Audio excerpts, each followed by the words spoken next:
What's up, gamers? DreamcastGuy here, and today we're talking about the biggest Xbox L of all time. Microsoft has just closed a ton of Bethesda studios, including the people that made freaking Evil Within, which is one of my favorite series of all time. I am actually frustrated, just like the rest of the internet. Everybody is mad about this. Even a bunch of Xbox fanboys agree that Microsoft today completely sucks. But let's discuss and pick apart this gigantic turd. Hi, I hope you're having a good day. If you could, give this video a like and subscribe if you haven't already. By the way, it's my birthday, so woo yay! I guess this is the best bad birthday present. I have no idea. Okay, so here we go. Microsoft announces the closure of Redfall developer Arkane Austin, Hi-Fi Rush developer Tango Gameworks, and more in devastating cuts at Bethesda. Now, if you actually go through this, it is truly insane. Today we're changing our direction for what we're doing with Bethesda and ZeniMax.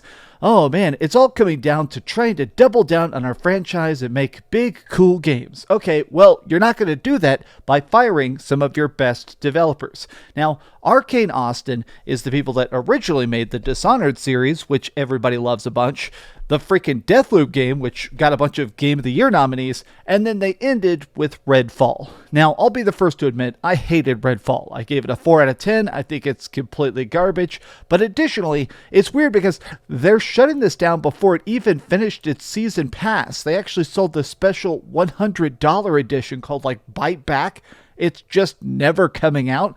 And so they're saying here, oh, we're going to make some make good offers. This is basically a legal out. They're shutting this company down so fast, they're literally trying to dodge contracts of, in a lot of countries, if you sell DLC, it has to come out or you have to give somebody something of equivalent value.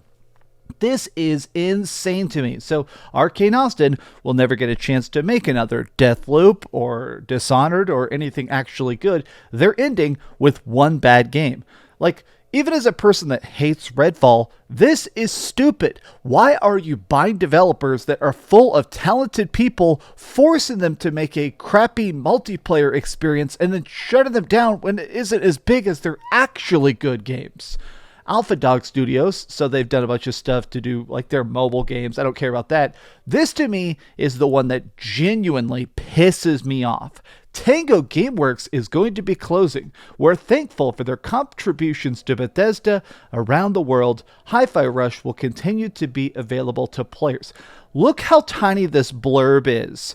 This is so deeply disrespectful. Tango Gameworks rocks. This is the freaking studio made by Shinji Mikami, the creator of Resident Evil. Essentially basically went, okay, I'm going to leave Capcom and I'm going to make my own version of Resident Evil. I'm going to make my own horror games. And he did that.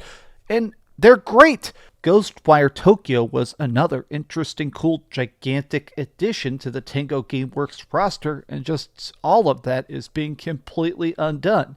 Next up is Roundhouse Games.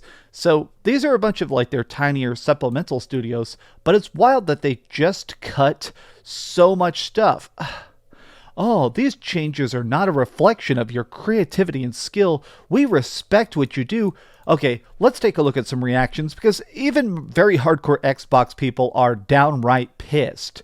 Oh, we need to make better games. Oh, we need to shut down our singular Japanese studio. Yeah, Xbox is never going to have any sort of, they're never going to have any sort of push in Japan. Xbox is just completely given up on that entire part of the world. They're just going, okay, Nintendo and PlayStation can take over. Look at this. Microsoft struggles for years to make an acclaimed first-party game with a unique identity. Then they make Hi-Fi Rush, and then they immediately shut down Hi-Fi Rush.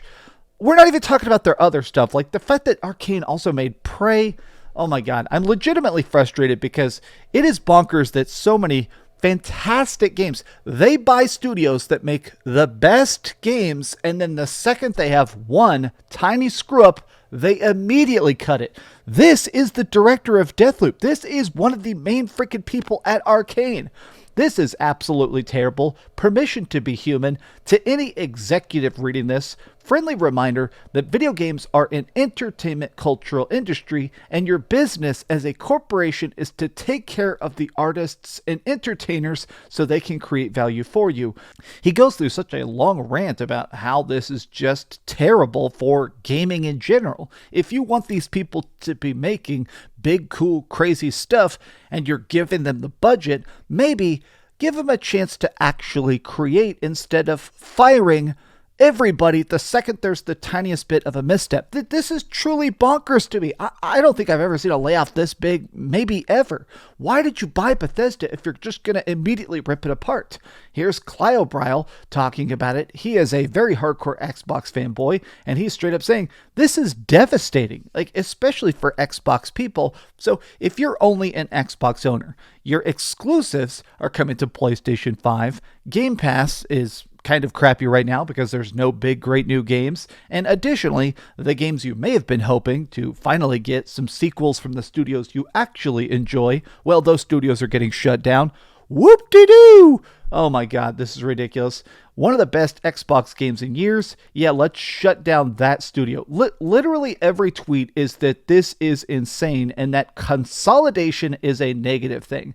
I am annoyed. I better not see a single person in the comment section being like, oh, Xbox just wants to compete. Remember the Xbox fanboys that were saying, oh, Microsoft's buying up everything under the sun, will create better games and more safety nets, and they can be more experimental and create bold new ideas. All of that was a lie.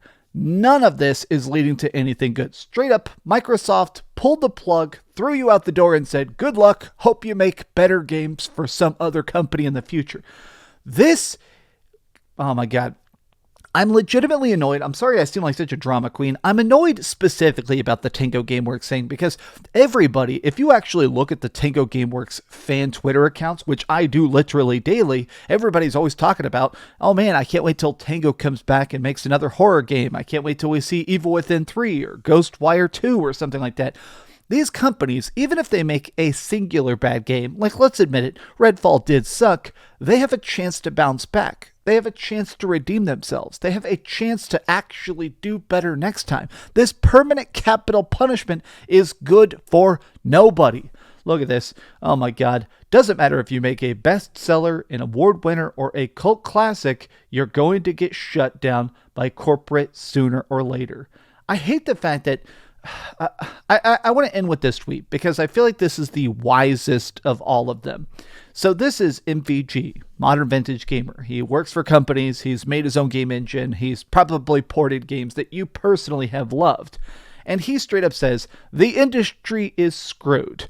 Whatever mix it is of bad budgets and stupid freaking CEOs and very heartless executives, gaming is in a spot that is downright bad. And he says like this, people keep telling me there's no crash. And I feel like this is the final point that we need to actually acknowledge. Back in the 80s, when I was born, there was a video game crash where there was so much garbage stuff being churned out from every single company of Atari and stuff like that. They were just making the laziest, weirdest games. There was actually a Atari game based on dog food. Obviously, it was just a bad time. It was the Wild West with no restrictions, and because of it, people got bored instead of being entertained, and the industry very nearly died, and Nintendo managed to swoop it in with the Nintendo seal of approval and kind of bounce it back. The video game crash of the 80s was very bad, but since then, everything has managed to recover, to rally. Video game graphics have gotten better. Games have gotten bigger, the worlds have been more fun, online crazy experiences have been so, honestly, such huge leaps forward in social engineering and stuff. My thought is the fact that it is bizarre that after all of this, we're seeing another video game crash, and nobody even wants to acknowledge it. But this has just been some off-the-cuff thoughts. What do you guys think about this? Tell me what you think in the comments down below, because Lord in heaven, is this just... it's stupid. You know what? I was wrong. I don't want Microsoft buying any other studios or publishers. Well, you know what? these people, at least they're taking the L along with Microsoft, because geez, what a mess. Happy birthday to everybody, I guess. Jesus. Thanks so much for watching that video. If you want to see something else, you can always click this link to see what I put up last, or, subscribe and see what's coming up next. Also, I promise that whatever I do, it'll try not to suck.